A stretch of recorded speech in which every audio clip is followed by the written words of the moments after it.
Sonun hadis var. Aşqazanın adı 3'e bölgüle deydi. Ha?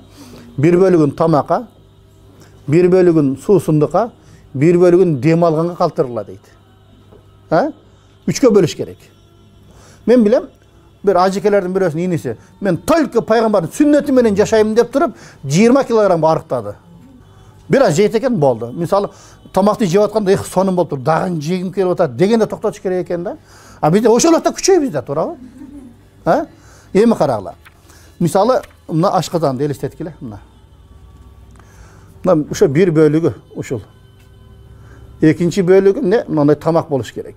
Үчүнчү bölүгү дем алганга абага калтырышыбыз керек да биз.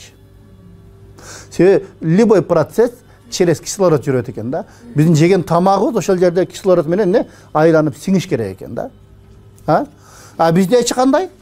Бизде ошол не бүт баарын толтуруп алабыз дагы ашказанды. Анан дем ала турган жерге суу ичебиз, чай пай ичебиз, дем ала албай бышылдап отура беребиз да баягы жерде. Мына ысырапкорчулук. А пайгамбарыбыздын хадисинде эмне? Ачык эле айтып жатат. Ачык айтып жатат. 3'e bölümle deyit. Bir bölügü tamakka, bir bölügü ne?